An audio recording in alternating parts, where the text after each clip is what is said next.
Répondre par oui ou par non. Justement, c'était la question parce qu'on a l'impression que quand même Soham Wardini est rattrapé par ça. Nekk na ci AFP wala nekkul ci AFP et d'une autre part, est-ce que vous êtes un peu senti trahi par Khalifa Ababacar Sall? Ma wax la nekk na ci AFP ak nekkul ci AFP nit ñi lañ bëgg a réeral ma leeral 1 minute. Rapidement. Taxawu Sénégal ni mu tënkoo Néné Aïcha. C'est des dissidents de Benno Bokk Yaakaar ñoo ko créé maanaam Cheikh Gueye LD la bokkoon ki nga xamante ni mooy tey maire mi ngi yeewu ba tey Babacar Mbengue bokk Hann Bel-Air AFP la bokkoon. Khalifa Sall parti socialiste la bokkoon.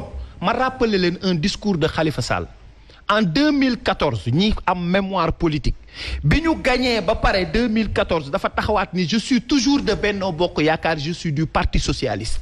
kon xanaa da ngeen ko doon jiiñ ni moom bokkul opposition. mais dax nañ ko. non baal ma wax la dama ni la. 2014. bi mu gagné ba pare loolu la wax. socialiste yi ngeen di wax tey ni ñoom ñoo gën a radical mais ñoom ils te disent ba tey ji ce sont des socialistes mais bi mu jotee pour ñu xeex ni gëmatuñu lii parce que Mbaye Ndiaye nee na Khalifa Sall bu bëggee nekk maire Dakar dafay ñëw bokk biir APR ñoom dañoo génn jàkkaarloog moom xeex. léegi nan la ñuy mën a laajee. madame Soham El Wardini fii nga bokk wala bokkoo fii ci wóolu naa la ak wóoluwuma la waaye léegi kan lañ koy tëkkaleel. Barthélémy Diaz dañuy waxtaanal. dañuy waxante dëgg. Barthélémy Diaz wallahi avec le respect en tant que frère bu ma ko ameel son père biologique muy papam fait partie de la grande majorité du président Macky Sall ñu bokk benn kër muy waajuram. donc bu fekkee tey par exemple dañuy jiiñ connivence waa kii nekk envoyé spécial du président de la République yow nga nekk doomam ñu mën laa permettre yow mi doomam nga ni yaa ngi opposé wu te ñu nangul la ko xam ne yaa ngi opposé wu nan lañ mën a jiiñe une dame bu jàkkaarloo ñaari yoon ci élection gagné cohérence pour cohérence Soham Wardini mi jiite liste bi gagné ko jox ko Barthélémy Diaz waa kuy jàppale pouvoir mooy jël. d'accord dara gagné ko jox ko Barthélémy Diaz. d'accord Gadiaga mais quand même soyons cohérents. alors maa ngi ñëw ci Zator nga wax ñu également ce qui se passe à Dakar entre Diouf Sarr entre Mame Mbaye Niang entre autres ci seen coalition mais pour faire le résumé pour faire le résumé waaw nee na nga développé comme ça ma mën ko tënk justement qu'est-ce qui se passe loolu la ñu comprendre wul woon bu baax président de la République tànn Abdoulaye Diouf Sarr pour diriger la liste d'une autre part ñu gis Mame Mbaye Niang ak ni mu toll peut-être ci gouvernement bi moom tam mu ne day def liste parallèle loolu suñ ko bëggoon jàngat qu'est-ce que ça nous inspire. xam nga lu ma xam ne ñun Benno Bokk Yaakaar Abdoulaye Diouf Sarr mooy suñu candidat à la ville de Dakar je suis de Benno Bokk Yaakaar loolu laa xam ca loolu laa nekk di ci liggéey pour mu réaliser wu keneen ku def leneen yàlla mi ma tim xam na ne xaw ma ci dara damay wax dëgg rek te yàlla moo ma tim vraiment. mais am nga ci analyse quand même. non bugguma ci sax am analyse xam nga la mooy suma problème xam nga la mooy suma analyse. quels sont les artifices yu ma war a liggéeyee tey pour que ma coalition Abdoulaye Diouf Sarr au soir du 23 puisse être installé comme futur maire de Dakar. est-ce que loolu du fragiliser un peu cette coalition. non man fi ñu toll nii yow ñun xam nga stratégie bi ñu am c'est d'abord de gagner les communes à Dakar parce qu'on a quand même dégagé d'excellents profils je dois dire même les meilleurs profils parce que dans les prochains jours di ngeen gis une déclinaison des profils de nos candidats et de leur programme parce que foofu la ñuy xaar xam nga Ndakaaru du instrument rek bu gens war a téye ne damay xeex président suba jox ma ko Paul téye ko ne damay non Dakar a trop souffert gis nga humblement je suis conseiller municipal à la ville à côté de mon ami invisible Badara dañoo mené combat yu bëri dans l'opposition avant tey. parce que bi ñu nekkee ville de Dakar bu ñu dem séminaire dafa am jeu bu ñuy def ami invisible mu jël ma jël nag ñu tombé nekk ay ami invisible visible mais invisible alors man ville de Dakar bii ma bokk gis ko réalisation physique yi ma gis man yu mujj am yu nit mën a teg bët muy ay centre de santé muy ay et cetera je pense que c'était sous l'ère de Pape Diop man laa wax de man bokkuma ak Pape Diop dara xaw ma ko xamaanuma musuma ko sax nuyu. mais les gens ont pris l'instrument de la ville de Dakar bëgg ko politiser mais ça est-ce que nekkul diviser pour régner. bien sûr comme yaa ngi Benno Bokk Yaakaar. est-ce que du ma bàyyi ma wax suma xalaat. non.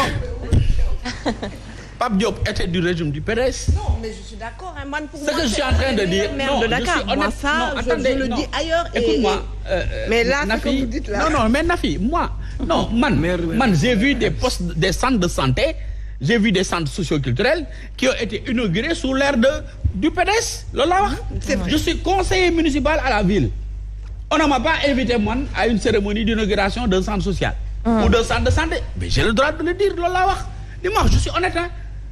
Qu'est-ce que dama jàpp ne at yi yëpp ville de Dakar dañ koo jël di ko politiser gis nga madame Soham vraiment j'ai beaucoup de compassion pour elle xam nga la moo ko dal excès de loyauté elle a assuré elle a essayé autant que faire se peut bàyyi ci ville de Dakar ñëpp ñu nga xamante ne nii dañ doon liggéey ak Khalifa Sall changé wu fa kenn ñun sax suñu parti ñëwatul keroog dégg naa ko ci émission mu ne nag na ma AFP dàq. Elle est aujourd'hui victime de peut-être ben japonais voilà gars yi dañuy xëy na ko am teel. Elle est toujours dans l'AFP donc pour dire simplement que ni man li ma intéressé tey mooy Benno Bokk Yaakaar gi ma nekk notre coalition là qui va gagner inchallah. Qui va gagner? Oui le futur maire de Dakar s'appelle Abdoulaye Diouf Sarr c'est clair net et précis.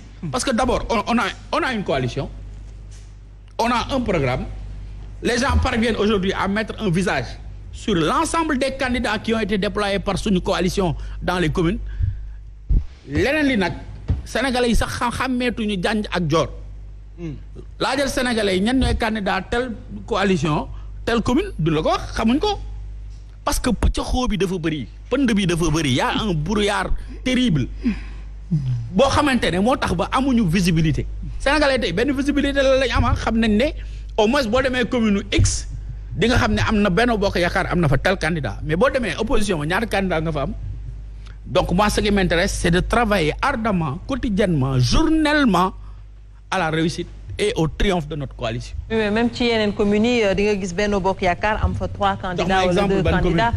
Kolda déjà ce qui se passe à Ouakam ce qui se passe. Entre autres non pour te dire que li ngay wax ci opposition bi c'est pas seulement ce qui se passe.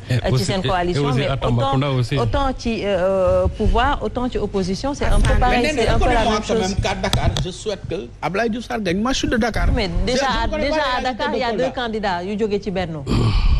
Benno benn candidat la am keneen ku fi nekk candidat nekk ko candidat Benno tu es candidat d'autre chose. Mais tu es dans Benno Bokk Yaakaar a une seule candidature c'est Abdoulaye Diouf Sarr et c'est clair voilà. Donc beneen candidat ça compte pour du beurre. Alors Sëñ Saliou pour faire le résumé de tout ce qui a été dit par rapport aux coalitions mu di ñoom Moussa Diakhaté ak ñoom Nafi Soham Wardini Barthélémy Diaz en tout cas la bataille de Dakar sera rude hein. Ce sera très rude. Commençons d'abord par Bokk Gis Gis ak PDS. Soo xoolee dans la coalition Wallu ñoom ce sont les 2 principales forces bi nga xamante ne qui constituent les piliers de Wallu askan bi mais bi Bokk Gis Gis retiré wu finalement dafay am une fragilisation même de la coalition parce que yeneen ñi nga xam ne ñoom ñoo fa des wax naa ko fii après